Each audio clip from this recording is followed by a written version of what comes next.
بھائیجان محترم یہ کوئی روایت نہیں ہے جس میں بیان کر دیا جائے گا کہ صاحب یہ ضعیف تھا، یہ کمی تھا، یہ جھوٹ بولتا تھا۔ یہ آیت ہے کلام پاک کی اور اس کو نازل کرنے والا ہے پروردگار، اور جس پر نازل ہوئی ہے وہ ہے محمد مصطفیٰ صدیق اکبر۔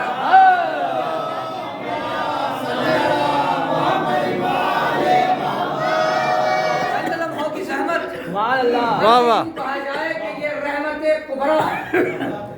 وہ مقام بڑے نصیب پر ہوتے ہیں وہ لوگ جو فرش عزا پر آ جاتے ہیں۔ ہر ایک انسان کو یہ توفیق حاصل نہیں ہوتی جب تک کہ خدا اور آل محمد اس کو اجازت نہ دے فرش عزا پر آنے کی۔ آپ دیکھیں کہ یہ وہ بزم ہے کہ جس میں ائمہ معصومین علیہ السلام آتے ہیں، اور اس مقام پر کوئی انسان آتا ہے کہ جو خوش نصیب ہو۔ آپ دیکھیں ہر انسان کو پہلو ائمہ معصومین میں بیٹھنے کا مقام حاصل نہیں ہوتا ہے، اور ہمارا یہ عقیدہ ہے کہ اگر ہم 4 لوگ بھی کسی مقام پر فرش عزا کے نام پر بیٹھ جائے تو سب سے پہلی صدارت آل محمد کی ہوتی ہے۔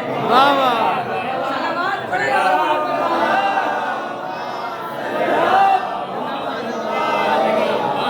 سب سے پہلی صدارت آل محمد کی ہوتی ہے۔ اتنے خوش نصیب ہیں ہم لوگ کہ ہم آل محمد کے پہلو میں بیٹھتے ہیں مجلس عزا برپا کرتے۔ یہ دیکھیں جس کے لیے لوگ ترستے ہیں، جب آپ فرش عزا کرتے ہیں لوگ زیارتوں کے لیے جاتے ہیں، پیسہ خرچ کرتے ہیں، لیکن جب آپ فرش عزا بچھاتے ہیں تو آل محمد خود آپ کے پاس آتے ہیں، خود آپ کے پاس آتے ہیں۔ تو عزیزان محترم اللہ اپنے کلام پاک میں ارشاد فرما رہا ہے، وقت کم ہے کیونکہ 35 سے 40 منٹ کی اجازت بڑی مشکل سے ہے اور آیت بہت طویل ہے۔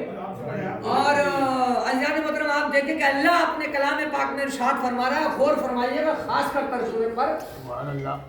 اللہ کہتا ہے کہ الذین یتبعون الرسول النبی الذی امی یجدونہ مکتوبا عندهم فی التوراۃ والانجیل ویأمرهم بالمعروف وینہاہم عن المنکر ویحل لهم الطیبات ویحرم علیہم الخبائث ویضع عنہم اصرهم والاغلال التي كانت علیہم فالذین آمنوا به وعزروه ونصروه فاتبعوا النور الذی انزل معه اولئک هم المفلحون۔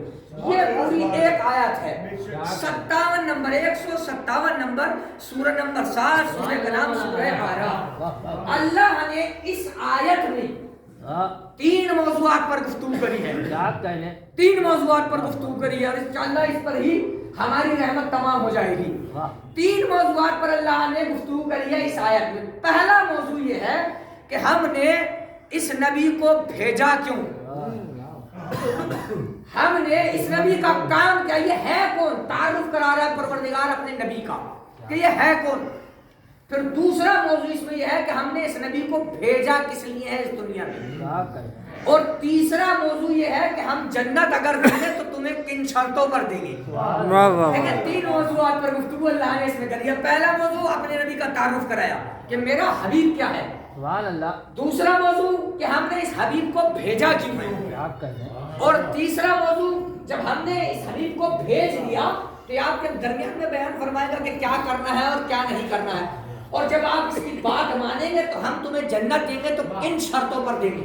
یہ 3 موضوعات پر گفتگو اس آیت کبریٰ میں ہوئی ہے، اور یہ کوئی روایت نہیں ہے، میں روایت پڑھنے کا عادی بھی نہیں ہوں۔ جتنی دیر انشاءاللہ گفتگو ہوگی کلام پاک کے سائے میں، جسے کوئی انسان جھٹلا نہیں سکتا۔ عزیزان محترم اللہ کہتا ہے الذین یتبعون الرسول النبی، وہ لوگ جو اتباع کرتے ہیں میرے نبی کی اور میرے رسول کی، الامی اور میرے امی کی، یجدونہ مکتوبا عندہم فی التوراۃ والانجیل، جو لوگ میرے رسول کی میرے نبی کی اتباع کرتے ہیں وہ لوگ قیامت تک تورات اور انجیل میں میرے نبی کا تذکرہ پاتے رہیں گے۔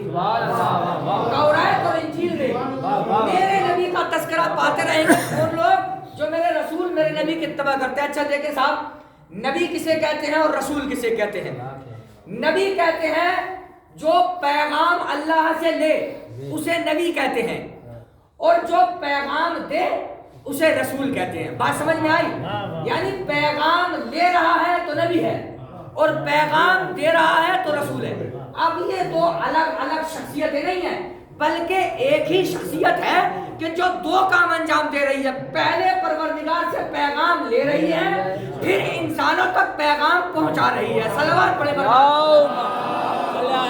محمد پہلے پیغام کا لینا اور دوسرا پیغام کا پہنچانا. اب تیسرا لفظ اس میں استعمال ہوا ہے وہ ہے لفظ امی اور مسلمانوں نے اس کا ترجمہ کیا ہے امی سے مراد وہ شخصیت کہ جس کو نہ لکھنا آتا ہو نہ پڑھنا آتا ہو. دیکھیں یہی ترجمہ کیا ہے مسلمانوں نے. الذین یتبعون الرسول نبی امیہ یعنی کہ وہ نبی کا جو پیغام لے رہا ہے اور وہ رسول جو پیغام دے رہا ہے. اب امی کا ترجمہ انہوں نے کیا کیا جو مفسرین ہیں انہوں نے ترجمہ کیا کہ جس کو نہ لکھنا آتا ہو نہ پڑھنا آتا ہو. عزیزان محترم آپ دیکھیں قرآن کی پہلی آیت ہے بسم اللہ الرحمن الرحیم.